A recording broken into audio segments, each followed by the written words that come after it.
Rich people don't just have more money than everyone else. They think about money in a fundamentally different way. And I'm going to give you all 5 of those thinking patterns right now before I explain a single one. 1. They think in decades, while most people think in paydays. 2. They think about buying assets and time, while most people think about buying things. 3. They think in calculated risk and probability, while most people think in fear or gambling. 4. They think in abundance and creating value, while most people think in scarcity and competing for scraps. 5. They think about making money work for them, while most people only think about trading their hours for dollars. That's the whole thing. Not one of these requires already being rich. In fact, this is usually how people become wealthy in the first place, not the reward for it. The thinking comes first, the money follows. The rest of this video breaks down each pattern, why it works, and how to start thinking this way yourself. Because the gap between the wealthy and everyone else is often less about the wallet and more about the wiring. Let's rewire. I'm Mr. Finance. I put real thinking and real numbers behind the money ideas everyone repeats but nobody unpacks. If that's useful, subscribing takes one tap. Now, pattern 1. The first way rich people think differently is about time horizon. Most people think about money in short spans. This paycheck, this month, this bill. Wealthy thinkers zoom way out and think in years and decades. This single difference changes every decision. When you think in paydays, $100 is either something to spend now or something you're missing out on. When you think in decades, that same $100 is a seed. You can see it growing into far more over 20 years of compounding, so spending it feels like cutting down a future tree. The long view makes saving and investing feel obvious instead of painful, because you're not giving up $100, you're planting it. It also makes the wealthy patient in a way that looks almost unnatural. They're comfortable making moves that pay off in 10 or 20 years, planting things they won't harvest for a long time. While others chase what feels good this month, wealthy thinkers ask, where does this put me in a decade? That patience is a genuine superpower because the biggest force in money, compounding, only rewards those willing to wait. So the first shift in thinking like the wealthy is to stretch your time horizon. Stop asking, what can this money do for me this week?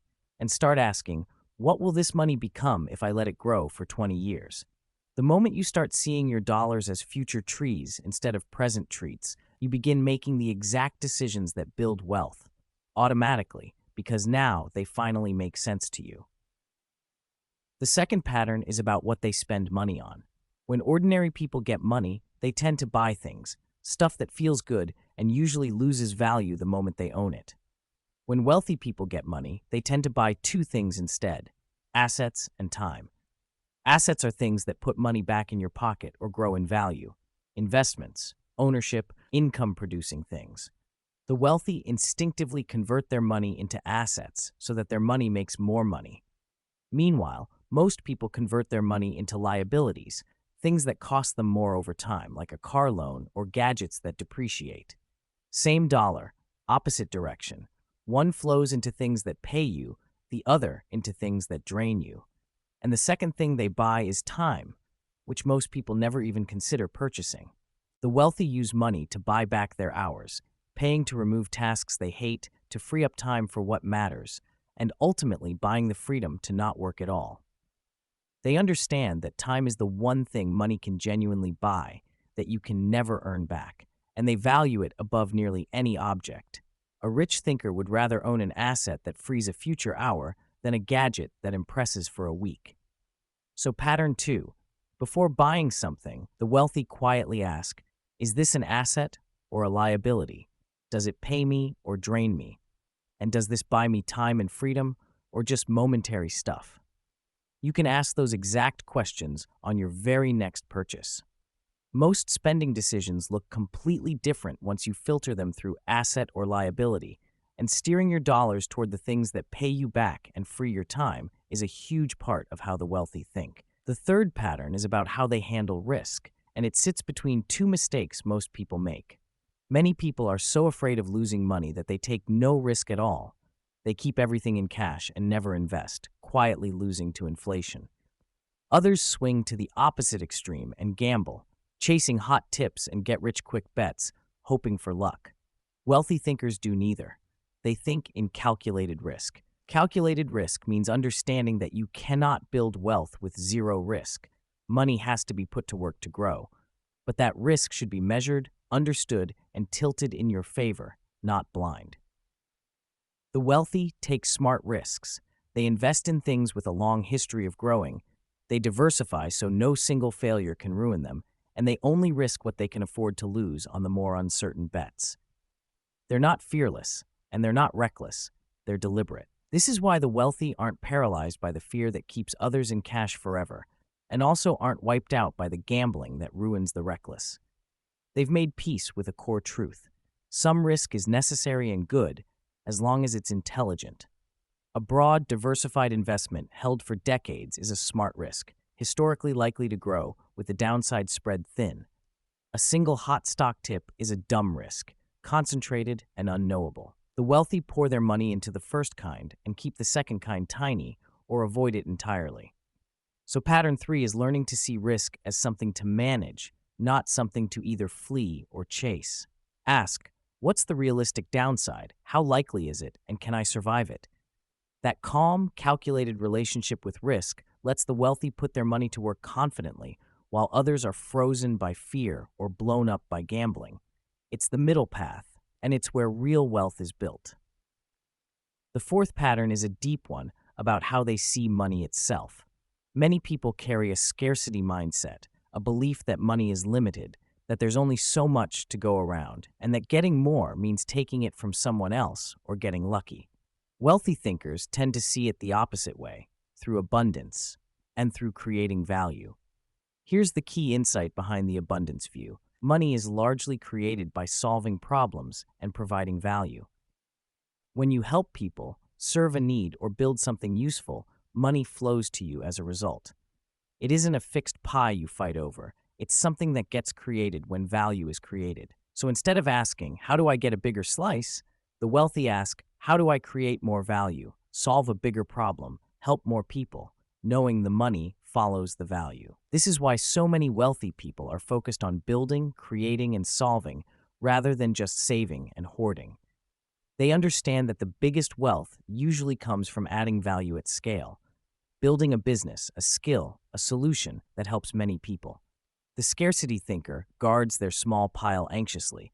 The abundance thinker asks how to make the pile bigger by being more useful to more people. One defends, the other creates. Now, the honest anchor here, because abundance thinking gets abused by hustle culture nonsense.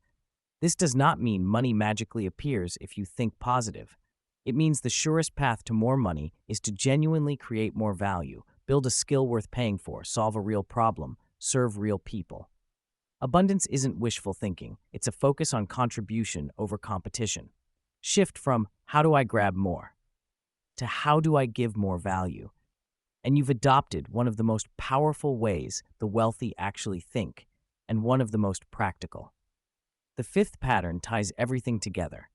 Wealthy people are obsessed with making their money and their systems work for them, instead of only trading their own hours for dollars. Most people have exactly one way to make money. They work, they get paid, and the moment they stop working, the money stops. Their time is the only engine. Wealthy thinkers find this deeply limiting because there are only so many hours in a life. So they relentlessly build things that earn without their direct hourly effort. Investments that grow and pay dividends, businesses that run on systems and other people, assets that produce income. They're always asking, how can I earn in a way that doesn't require me to be there every hour? This is the difference between owning your time and renting it out. When all your income depends on your own labor, you're trapped. You must keep working, and you can only scale by working more hours you don't have. When your money and systems earn for you, your income can grow far beyond your personal hours, and eventually, it can free you from needing to work at all. That's the endgame the wealthy are quietly building toward. Enough money working for them that their time becomes their own. And here's the everyday version you can start with. No business empire required. Every dollar you invest becomes a tiny worker earning on your behalf, day and night, forever. You don't need to found a company to make money work for you. You just need to start converting your dollars into investments that earn while you sleep. Do that consistently, and you've adopted the final way the wealthy think. Your money should be out there working the night shift, so that one day you don't have to. Here's what makes this more than 5 separate ideas. They reinforce each other into a single machine. Once you see how they connect, the whole system becomes easier to adopt because each one makes the others easier. When you think in decades, you naturally stop spending on stuff and start buying assets because you can see what compounding does over 20 years. When you're buying assets, you've already taken a calculated risk and won the internal argument with fear because you understand the difference between smart risk and gambling.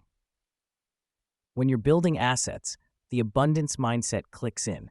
You stop guarding your small pile and start asking how to create more value so the pile can grow. And when you see yourself as the creator of value, you naturally start building things that earn without your direct hourly effort. Money working for you, the 5th pattern. They're not 5 separate tasks on a to-do list. They're one interlocking worldview. Pull one thread and the others follow. Adopt decades, not paydays, and it gets easier to see assets as long-term seeds rather than sacrifices. Adopt money as a tool, not a scoreboard, and the abundance mindset stops feeling idealistic and starts feeling practical. You're creating value, so the tool gets sharper, not performing wealth for approval. The 5 patterns were always part of the same operating system. They just feel like 5 pieces until you see how they mesh. So the practical move isn't to work on all 5 at once, which is how good intentions die. Pick one. The easiest entry point for most people is the decades shift. Stretching your time horizon changes how every other pattern feels. Once you can genuinely see a 20-year arc, buying assets makes obvious sense. Risk starts to look different, abundance stops feeling naive, and the night shift money idea goes from wishful to actionable. One shift pulls the rest. Start with decades. The other 4 tend to follow. So how do rich people think? They think in decades, not paydays. They buy assets and time, not things. They take calculated risks instead of freezing in fear or gambling. They see abundance and create value instead of guarding scraps. And they make their money work for them instead of only trading their hours for dollars. Not one of those requires already being rich. They're usually the cause of wealth, not the reward. Adopt the thinking, act on it consistently, and you start making the exact decisions that build money over time. The mindset comes first. The money follows. The wealthy aren't a different species. They just run different mental software. Decades over paydays, assets over stuff, calculated risk over fear, abundance over scarcity, and money working for them over hours traded away. Those 5 patterns quietly drive the behavior that builds wealth, and every one of them is something you can start thinking today. I won't pretend thinking differently is enough on its own. You still have to act. Save real money, invest it, build real value, and give it time. But the actions almost never come before the thinking. Change how you see money first, and the wealth-building behavior stops feeling like discipline and starts feeling like common sense. I'm Mr. Finance. Subscribe if you want more of this, the mindset and the math behind real wealth, no hype, and tell me in the comments, which of these 5 ways of thinking feels most different from how you think right now, and which one are you going to adopt first? I read every single one,